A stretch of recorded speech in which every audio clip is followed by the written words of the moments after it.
yang bermuara.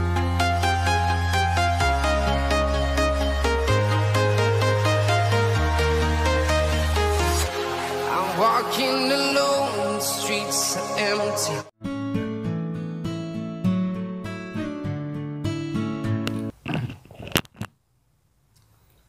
Assalamualaikum warahmatullahi wabarakatuh. Adik-adik mahasiswa yang berbahagia, dalam pertemuan mata kuliah studi kelayakan kelima ini, Pak Samsul akan membicarakan tentang aspek teknis dan operasi. Jadi tema kali ini kita akan berbicara tentang bagaimana kita menentukan titik awal di dalam kita mendirikan sebuah perusahaan. Jadi itulah yang kita bahas pada hari ini, dan tentu kita harus memahami apa pengertiannya ya dari aspek teknis dan aspek teknis ya dan operasi ini kita jabarkan secara mendetail sehingga kita tak paham dan maksud dan tujuannya. Jadi kita akan bahas pengertiannya, kemudian tujuannya dan lokasi usaha. Itu yang kita bahas kali ini. Yang kita maksud bahwa aspek teknis dan operasi itu adalah kita akan pengertiannya adalah kita menilai ya kesiapan suatu usaha dalam menjalankan kegiatan dengan menilai ketetapan lokasi usaha, produksi, dan teknologi. Itulah pengertiannya, sehingga di dalam kita menentukan, kita menganalisa bagaimana supaya perusahaan tersebut sesuai dengan studi kelayakan yang kita harapkan. Itu adalah pengertiannya. Kemudian tujuannya adalah untuk aspek teknis dan operasi ini tujuan adalah untuk perusahaan dapat menentukan lokasi yang tepat. Kemudian yang kedua, perusahaan dapat menentukan teknologi yang tepat untuk proses produksi, dan yang ketiga, perusahaan dapat menentukan persediaan yang paling baik untuk dijalankan.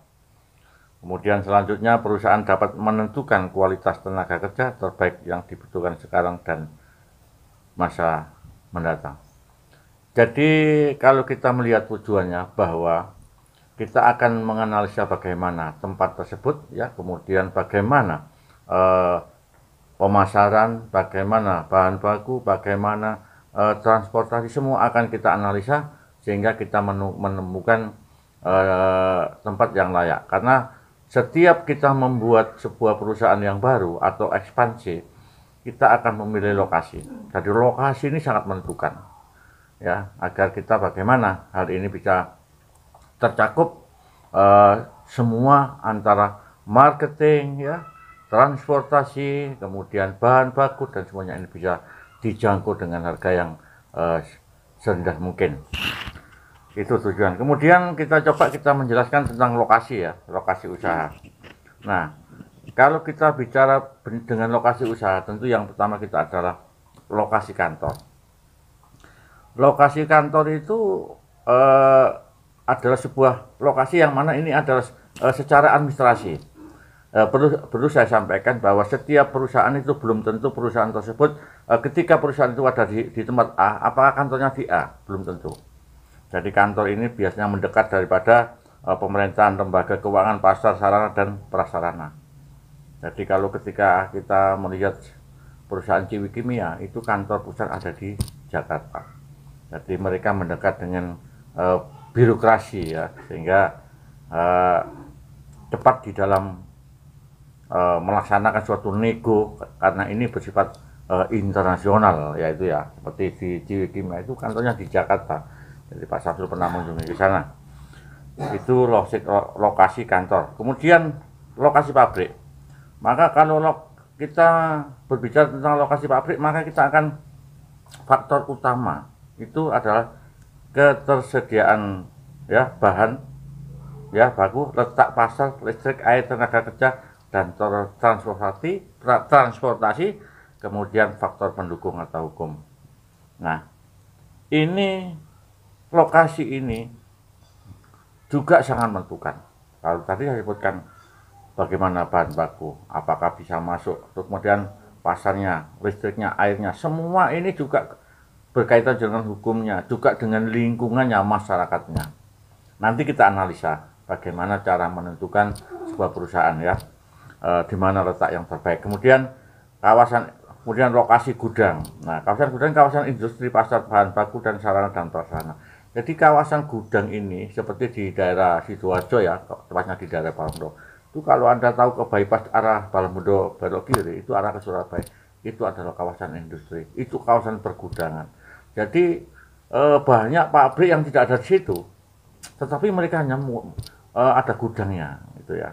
Ada pergudangan itu sangat menentukan, menjangkau ya, daripada titik bagaimana kemana produk kita jual itu ya. Nah, coba kita akan menilai, kita akan berbicara tentang metode penilaian lokasi. Ini kita bicarakan. Kalau tadi saya sebutkan, sudah saya ulas ya, tujuan, pengertian tujuan dan maksudnya. Nah, ini kita pada session metode penilaian lokasi. Bagaimana cara menilai lokasi, menentukan secara ilmiah. Jadi bukan kita hanya sekedar untuk melihat itu aja, kita bicarakan dengan angka-angka sehingga bisa menentukan dengan akurat. Jadi kita akan menentukan hasil, biaya, dan analis ekonomi. Jadi ya, kalau hasil itu berkaitan dengan pasar, bahan baku, transportasi, dan tenaga kerja. Kemudian kalau biaya itu berkaitan dengan bahan baku, bahan bakar, dan listrik, dan biaya operasi. Dan kemudian kalau analisis ekonomi, maka ini berkaitan dengan biaya sewa, biaya tenaga kerja, dan sikap masyarakat lingkungan. Tadi lingkungan sangat menentukan, karena lingkungan itu, nah kita kasih contoh ya, kita contoh metode penilaian hasil. Nah, ini kita coba untuk daerah Ponorogo, Babatan, dan Melarak. Ini daerah barat ya. Ini ada sebuah contoh, nanti Anda agar kita mudah menentukan. Maka kita buat skala ya. Jadi diketahui nilai ideal ya untuk pasar.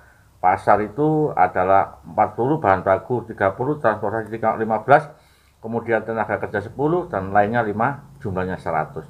Angka 100 ini merupakan angka yang global jumlah total dari angka-angka yang ada yang diketahui bagaimana kita menentukan sebuah nilai. Nah, kita coba untuk pasar Ponorogo ya, itu angkanya 35, kemudian Babatan 20, dan Melarak itu 15. Maka angka ideal mendekati dengan pasar Ponorogo itu 35, dekat dengan angka 40.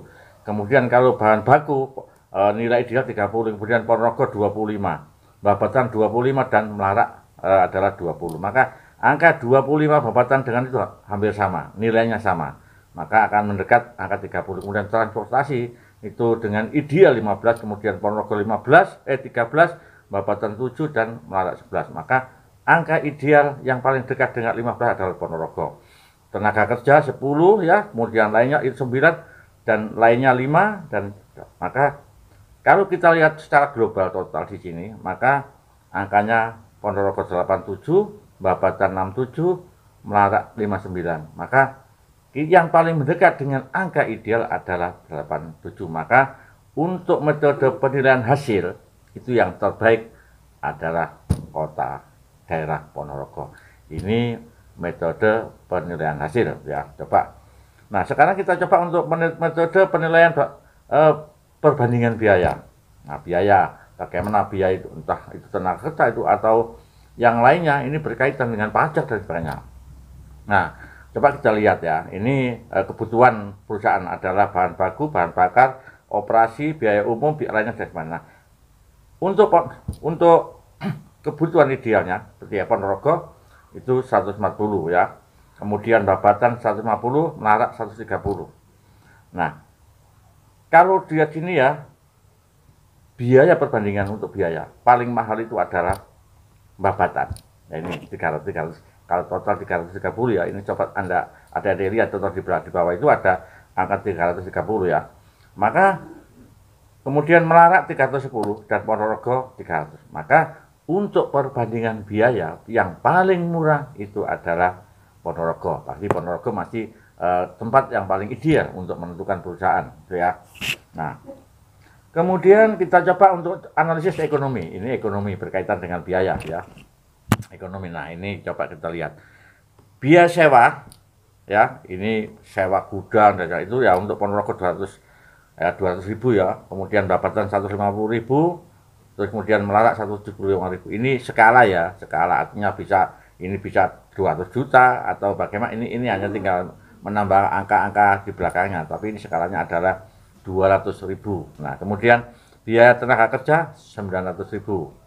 Kemudian kalau Babadan 1 juta, kalau Melarak itu ada 850.000. Kemudian pajaknya kalau Ponorogo 50.000. Nah, Babadan 60.000, terus kemudian Melarak 50.000. Nah, dari contoh analisis ekonomi ya, secara ekonomi itu Ponorogo itu masih untuk masyarakat ini belum ya, masyarakat, sikap masyarakat. Karena tadi saya sebutkan bahwa masyarakat itu sangat menentukan ya, menentukan bagaimana perusahaan kita diterima atau tidak oleh masyarakat. Nah, kalau masyarakat ini welcome, maka ini sudah tanda bagus, maka masyarakat di Ponorogo baik. Kemudian Babadan sedang dan Melarak sedang. Nah, dari sini kalau kita melihat contoh tadi bahwa ini Ponorogo ada tempat yang terbaik. Jadi semua bisa diterima kalau menurut perusahaan. Jadi itulah ketika kita membuat perusahaan, maka kita harus menentukan banyak hal yang kita tentukan. Jadi masyarakat itu juga sangat menentukan masyarakat. Karena apa? Kita jangan sampai perusahaan kita berdiri bersiantar kemudian direcoki, ya, tidak diterima oleh masyarakat. Mungkin itu kita limbah kita bagaimana. Ini juga harus kita adakan sinergi dengan masyarakat sehingga masing-masing punya perbaikan ekonomi ya, punya manfaat ya, perusahaan itu berjalan dengan baik, manfaat juga kebutuhannya di cover sehingga lancar-lancar saja. Itu adik sekalian, jadi mata kuliah pada hari ini yang berkaitan dengan aspek teknis dan operasi sudah saya berikan ya, artinya mudah-mudahan fokus kita di dalam menentukan perusahaan ya, kita mungkin besok itu ada sekarang menjadi seorang pengusaha atau menjadi seorang tim dalam menilai suatu perusahaan, begitulah caranya di antaranya itu. Saya kira itu ada sekalian ya yang dapat saya sampaikan. Mudah-mudahan kita selalu sehat walafiat dan selalu dilindungi oleh Allah Subhanahu wa Ta'ala. Jangan lupa kita tetap semangat. Wassalamualaikum warahmatullahi wabarakatuh.